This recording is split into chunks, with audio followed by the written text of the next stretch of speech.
Eh bien bonjour à tous, j'espère que vous allez bien, on se retrouve sur Final Fantasy VII Ever Crisis pour faire le tour des nouveautés de la semaine. Alors oui, cette semaine, ça arrive un mercredi et non à jeudi. Et l'explication, elle est plutôt simple, c'est que demain, c'est le jour de l'équinoxe du printemps au Japon et c'est un jour férié. Donc ils ont avancé la mise à jour hebdomadaire à aujourd'hui, ils auraient très bien pu la mettre également vendredi, mais en tout cas, ça nous arrange, nous, que ce soit le mercredi, parce qu'il y a quand même pas mal de choses qui est arrivé ce matin en jeu et qui sont plutôt cool. Je vous mettrai timecode en description. Écoutez, sur ce, on est parti, direction les notices.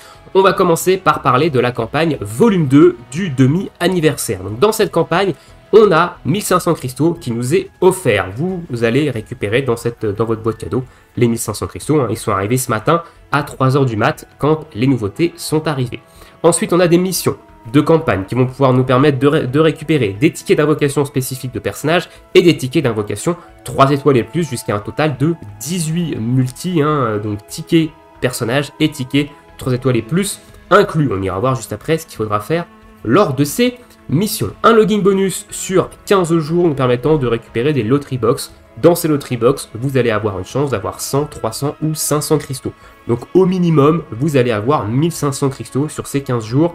Mais honnêtement, la probabilité que vous ayez 100 cristaux tous les jours, elle est quand même assez basse. Donc vous allez globalement avoir du 300, parfois même du 500 cristaux. Donc je pense qu'on se rapproche plutôt des 3000 cristaux sur ces 15 jours via ces box que des 1500. Après, ça va évidemment être différent en fonction des joueurs, ces box. C'est de la RNG. Mais l'information la plus intéressante de cette campagne, c'est ça. Ils ont reset à nouveau les cristaux de premier match en coop. Alors qu'est-ce que ça veut dire globalement quand vous faites un match en coop pour la première fois avec un joueur? Actuellement, vous avez des médailles coop, mais lors de l'anniversaire, ils avaient déjà réinitialisé ça, et si vous avez commencé le jeu il n'y a pas si longtemps que ça, vous avez des cristaux. Donc au début, vous avez 100 cristaux par joueur avec lequel c'est la première fois que vous faites une coop, et ensuite c'est dégressif. Au bout de je sais plus combien, on passe à 50 cristaux, après on passe à 20, après on passe à 10, et ensuite on n'a plus de cristaux, on a des médailles à la place. Donc là ils ont réinitialisé en fait ceci, ça veut dire que maintenant quand vous allez faire des coops avec des joueurs pour la première fois, vous allez récupérer à nouveau des cristaux. Et évidemment ça marche, vu qu'ils ont réinitialisé, ça marche avec des joueurs avec qui vous aviez déjà fait auparavant de la coop. Mais si c'est la première fois que vous le faites depuis aujourd'hui avec eux, sans compter les fois d'avant, vous allez avoir les cristaux. J'espère que je suis un petit peu clair là-dessus, mais globalement, il y a pas mal de cristaux à se faire en coop, et il va falloir faire de la coop random, parce qu'évidemment, si vous le faites avec des amis, vous allez avoir dans un premier temps les 100 cristaux, et les matchs d'après, si vous jouez avec les mêmes personnes, vous n'allez plus avoir de cristaux. Il va falloir changer en fait de partenaire. Donc retour à la coop random, ça tombe bien, on a quand même quelques événements à farmer avec du niveau coop. Ça c'est très très bien parce qu'il y a beaucoup de cristaux à aller se faire avec ça, donc c'est cool. Donc je les trouve quand même plutôt généreux pour ce demi-anniversaire.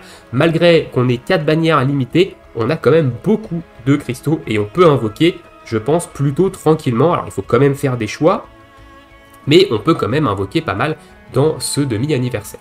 Au niveau des missions, donc au niveau des missions de la campagne, il va falloir faire un combat avec chacun des différents personnages pour obtenir une multi des armes de ce dit personnage. Donc ça, c'est plutôt simple. Si vous voulez le faire d'ailleurs facilement, petit tips, vous allez dans Battle, Solo Content, Enchantment Quest, Training Quest, vous prenez le niveau 1 d'XP à 0 de stamina, vous mettez les 3 persos, vous faites stuff automatique, vous balancez en mode auto et vous faites ça sur tous les différents persos et vous allez compléter les missions avec un coût de 0 stam assez rapidement. Voilà, bon, ça c'est pour le petit tips. Après, globalement, vous allez les utiliser sûrement dans d'autres contenus.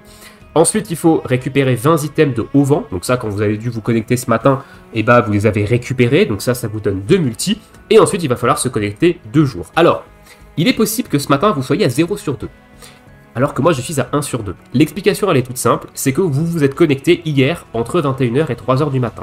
Ces missions-là sont sorties cette nuit à 3h du matin. Le reset quotidien a eu lieu hier à 21h. Et si vous vous êtes connecté à 21h, donc entre 21h et 3h du matin, le jeu vous a déjà comptabilisé votre login du jour. Donc vous n'allez pas pouvoir avoir en fait la complétion du login avec les choses qui sont sorties à 3h du mat. Voilà, j'espère que je suis plutôt clair, mais globalement c'est ça. Donc si vous l'avez fait hier, vous aurez la multi vendredi. Hein. Si comme moi, vous vous êtes connecté ce matin et vous n'êtes pas connecté hier entre 23h et 3h du mat, vous les aurez demain. Grosso modo, ça fait quoi? C'est un jour de moins pour une multi dans lesquelles on va avoir que du bleu. Pas très grave, mais voilà, je voulais quand même mettre la petite explication au cas où certains se disent « Attends, mais moi je suis à 0 sur 2, comment ça se fait que t'es à 1 sur 2 ?» Bah, c'est tout simple, je me suis pas connecté hier. Voilà. Voilà, au niveau des missions, le logging bonus, du coup, on va aller le voir rapidement ici, mais j'en ai déjà parlé. Donc, les petites box ici qui vont vous donner 100, 300 ou 500 cristaux. Personnellement, ce matin, j'ai eu 100 cristaux. Voilà, mais la probabilité qu'on ait 100 cristaux sur toutes les box, elle est quand même assez basse. Donc, globalement, on devrait avoir quand même pas mal de cristaux également avec ces petites boîtes. Donc, ça fait plutôt plaisir. Alors, news suivant, du coup, le battle ranking. Le guild ranking, pardon, numéro 9, qui va commencer jeudi de la semaine prochaine. Alors avant de parler un peu plus en détail de ce guild battle, petite annonce de recrutement. Voilà, nous avons 3 places dans ma guilde. Pour faire un petit speech rapidement, on est une guilde plutôt chill. Avant, on visait le top 100. Maintenant, on s'en bat les couilles. Voilà, pour être cru, on s'en fout. Si on est dedans, tant mieux. Si on n'est pas dedans, tant pis. On vous met aucune pression. Je donne juste une seule consigne à respecter lors des guild battles. Et après, tant que vous respectez cette consigne, vous pouvez faire vos matchs quand vous en avez envie. Donc voilà, on n'a pas d'organisation ni autre, etc. Vu qu'on ne vise pas un haut top. Pour nous, on reste quand même plutôt chill. Donc je vous mettrai le Discord en description. Si vous êtes intéressé, n'hésitez pas à venir sur le Discord, à m'envoyer un petit MP. Et voilà, on recrute tout type de joueurs. On n'a pas on cherche pas des tryharders, des cash payers, etc. Venez comme vous êtes. Voilà, nous c'est comme à McDonald's, c'est venez comme vous êtes. Alors, cette guild battle numéro 9, il faudra taper physique de terre. On s'en doutait un petit peu, parce que la terre physique, c'est un petit peu l'élément de ce mois de mars, même si on a eu Vincent Glace. Globalement, on a Odin qui est faible à la terre physique, etc. Donc, on s'en doutait un petit peu que la guild battle allait tourner autour de cet élément-là. Au niveau des DPS, on avait Yuffie. Depuis ce matin, on a Tifa en plus. Donc Tifa, évidemment, est le meilleur DPS physique du jeu actuellement. Mais Yuffie s'en sort également très très bien dans ce domaine-là. Et au niveau des supports, on va retrouver du Engine, principalement, qui est le meilleur support dans une team physique de terre, avec son arme qui baisse la résistance à la terre et son arme également qui va buffer l'attaque physique de toute votre équipe. Évidemment, c'est le meilleur support actuellement.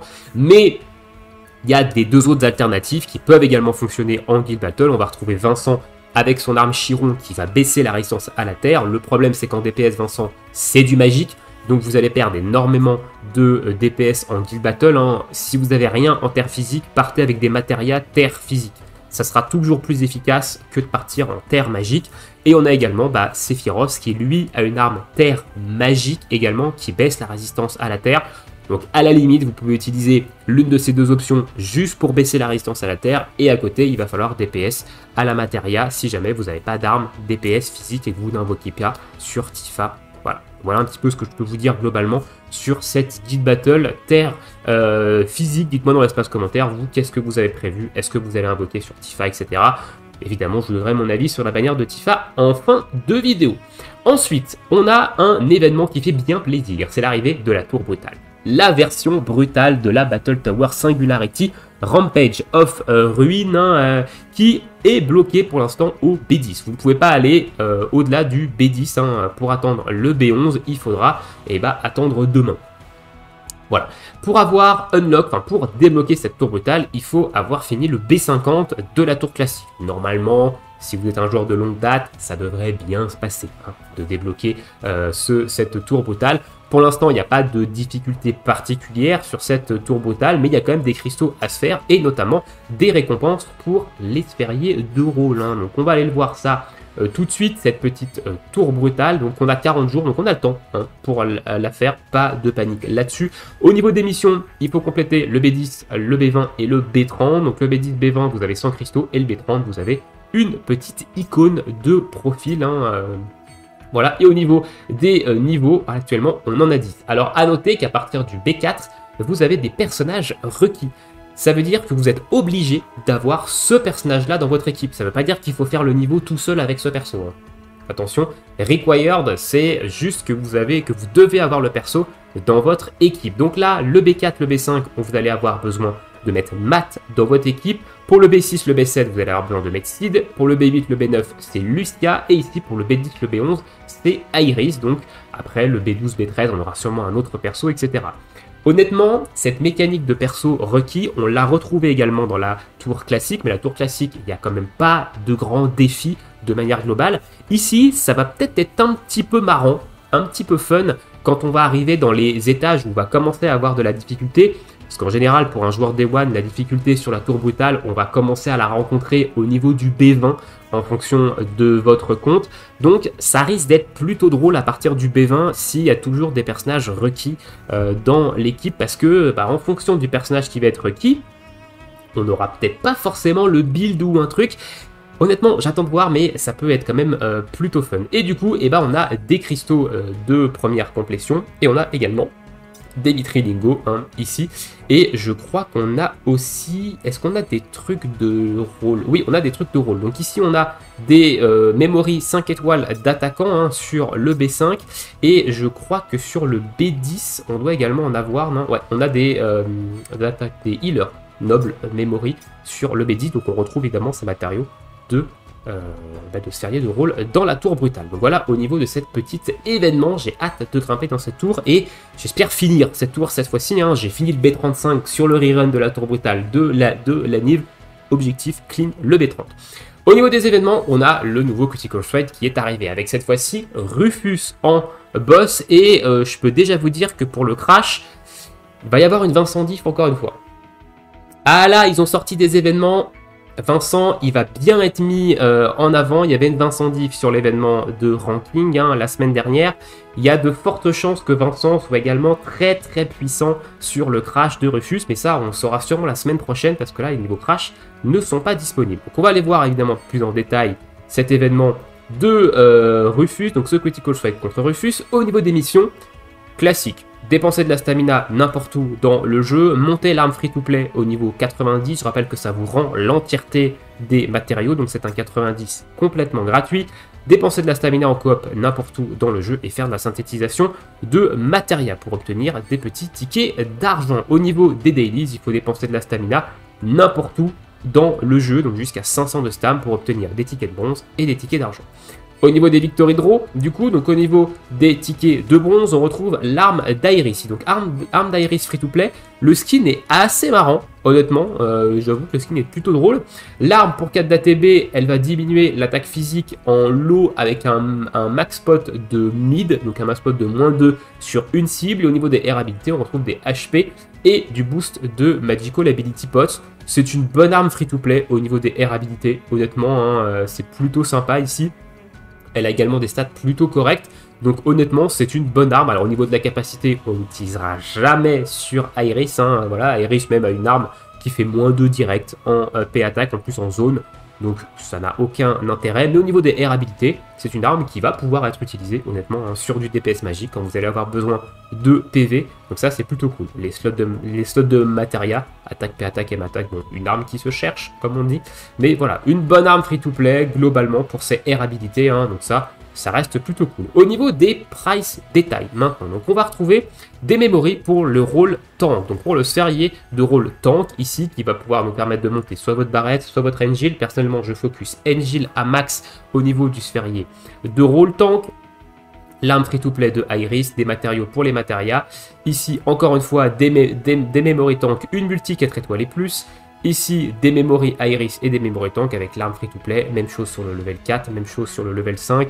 Avec ici des matériaux pour les matériaux. Et sur le level 6, matériaux d'amélioration d'armes et de crafting de matériaux. Plutôt classique. Sur les tickets d'argent maintenant, pardon, je cherchais le mot. L'arme free-to-play d'Iris, 20 mithril or, c'est cool. La moitié d'une multi 3 étoiles et plus. On retrouve ici la moitié d'une multi 4 étoiles et plus. L'arme free-to-play, des matériaux pour améliorer les armes, des weapon parts ici d'Iris, ça c'est plutôt cool. Je vais pouvoir OB6 enfin l'arme du nouvel an d'Iris. Donc ça fait bien plaisir. L'arme free-to-play, des matériaux pour améliorer les armes, weapon pack pareil. Ici, on retrouve une multi 3 étoiles et plus avec des weapon parts. Et au niveau 6, une multi 4 étoiles et plus avec 30 mithril or et des stones de marque magique. Hein. Donc, ils sont beaucoup plus généreux sur les multis. On a beaucoup plus d'invocations dans les price pools qu'avant. Et on a également beaucoup plus de mithril or hein, aussi. Donc, ça reste quand même plutôt sympa, même si ça reste des tickets. Il y a quand même des armes qui sont plutôt cool à choper dedans. Donc, ça, c'est franchement stylé. Voilà au niveau des poules. Et au niveau maintenant des stages, donc en solo, vous allez avoir le stage quotidien qui se débloque quand vous avez terminé les 7 stages solo, hein, donc 7 stages solo, le X1 et le X2 qui eux vont vous donner des rewards des nobles memory pour les supporters. Donc vous en avez 8 ici sur le X1 et vous en retrouvez 6 sur le X2. Pourquoi 8 et 6? Je ne sais pas. Voilà. Le niveau quotidien va vous permettre de récupérer des mithril or également. Et il n'y a pas de memory par contre sur les niveaux classiques en solo. C'est un petit peu dommage qu'ils s'en aient pas mis, ils auraient pu en mettre. Et on a 3 niveaux à faire en coop également, hein, permettant de récupérer des tickets, des brands, des pierres de marque pour de la magie et également des matériaux, voilà, de XP d'armes. Assez classique. Voilà au niveau de l'événement du coup de Rufus, donc le Critical Fate de Rufus, donc plutôt cool, il y a des trucs à faire. Ensuite, on a fait globalement le tour des nouveautés qui sont arrivées ce matin. On va passer à la bannière de Tifa, la fameuse bannière de Tifa qui était attendue par beaucoup de joueurs et beaucoup de joueurs pensaient d'ailleurs que ça allait être la dernière bannière, qu'ils allaient nous refaire le coup en fait de l'anniversaire à la mettre en dernier. Alors, une bannière où elle va taper physique de terre, on s'en doutait évidemment, c'était très obvious, même si à chaque fois je disais oui, on n'en sait rien, etc., ne vous avancez pas, on le savait. On le savait pertinemment que ça allait être le DPS de terre physique de la célébration.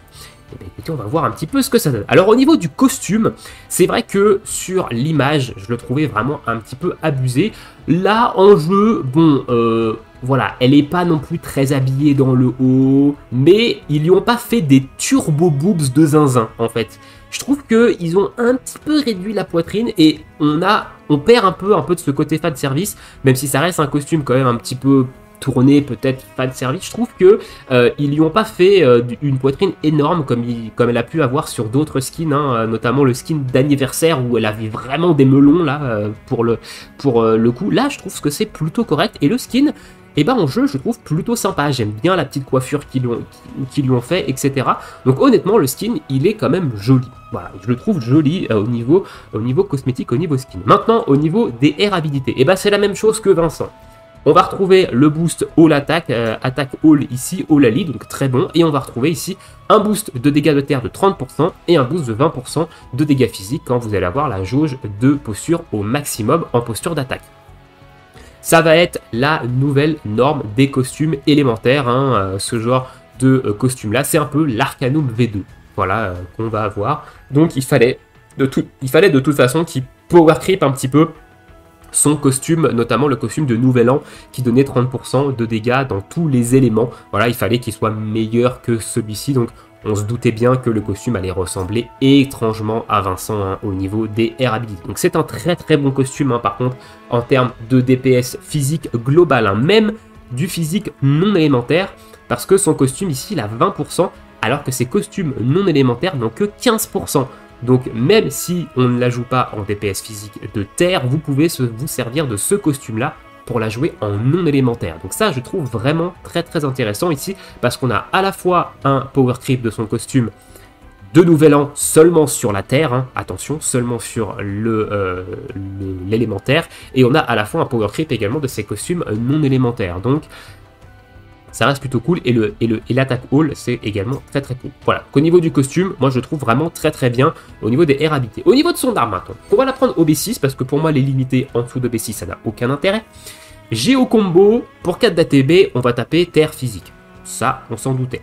Si Tifa a 50% ou plus de PV, elle va également augmenter les dégâts de terre sur toute l'équipe en mid, hein, avec un max pot de height. Alors il faut évidemment la monter au B6 pour avoir le droit au max pot en height, donc pour pouvoir monter à plus 3 au niveau du buff de dégâts de terre.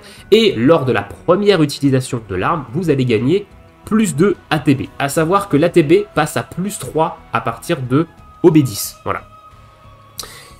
Globalement, cette capacité, en termes de DPS terre physique, c'est très fort. Elle va taper vraiment très fort, surtout que Tifa, avec son arme de Nouvel An, elle a accès à l'exploit Weakness. Donc c'est très très fort. Elle a en plus de ça, avec son arme ultime, un self-buff de plus 3 en attaque physique. Donc elle va mettre des giga tartes en dégâts de terre physique. Maintenant, le buff Olali, pour moi, c'est bullshit. Pourquoi? Parce que dans les contenus haut niveau, on va quasiment jamais jouer de DPS. On va surtout jouer du mono DPS avec un support et maintenant avec un healer et potentiellement avec un supporteur ou avec un tank. C'est vraiment la composition d'équipe dans les contenus haut niveau. Et je parle bien de contenu haut niveau. Je parle pas de contenu pour faire du x9 en mode automatique. On parle ici de contenu de type Crash Battle, de type Tour Brutal, des contenus où il faut réfléchir sur son équipe. Voilà, je parle bien évidemment de ça. Et je ne parle pas également du Challenge Battle, qui pour moi n'est pas un contenu haut niveau, mais juste une bataille de beats pour wall.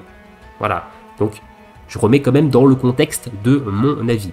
Donc globalement, l'augmentation des dégâts de terre sur toute l'équipe, pour moi, ça sert à rien. Parce qu'évidemment, vos deux autres persos, ils vont quasiment jamais taper en terre, donc ils vont pas profiter de ce buff-là. Donc pour moi, c'est pas un argument pour dire que l'arme est forte. Certes, elle va taper très fort. Elle a le buff sur tout le monde, donc elle se self-buff également. Donc ça, c'est très intéressant aussi. Le plus d'ATB lors de la première utilisation, c'est également très cool, je trouve, parce que ça lui permet en fait de monter à partir de OB6 assez rapidement à plus 3 en dégâts de terre, parce que vous allez enchaîner deux attaques assez vite. Donc ça, c'est également une très bonne mécanique. Maintenant, en dehors de la faiblesse terre physique, l'arme va être beaucoup moins intéressante. Et si je devais mettre un top sur les 3 bannières actuellement, pour moi, Sephi, c'est la bannière la plus intéressante actuellement du demi-anniversaire, parce qu'elle est hyper polyvalente, son arme va lui booster l'entièreté de ses éléments, donc c'est pour moi la meilleure bannière actuellement sur l'anniversaire. En top 2, ça sera Vincent. Et pourquoi ça sera Vincent? Parce que Vincent, il a une mécanique qui est très forte sur son arme, parce qu'en plus de ça, vous allez pouvoir l'utiliser sur de la faiblesse glace, et vous allez pouvoir également l'utiliser sur tous les contenus non élémentaires qui n'ont pas de résistance à la glace. C'est très fort, d'autant plus que la faiblesse glace, c'est la faiblesse la plus pétée du jeu actuellement. Donc vous avez dû le voir, hein, mais on a eu des speedruns de wall du Bahamut Exo 3 en 48 secondes avec ça. L'arme de Vincent, elle est vraiment très forte et elle n'est pas niche dans la faiblesse de glace. Ici, on a une arme qui est très forte dans sa faiblesse, donc sur la terre physique.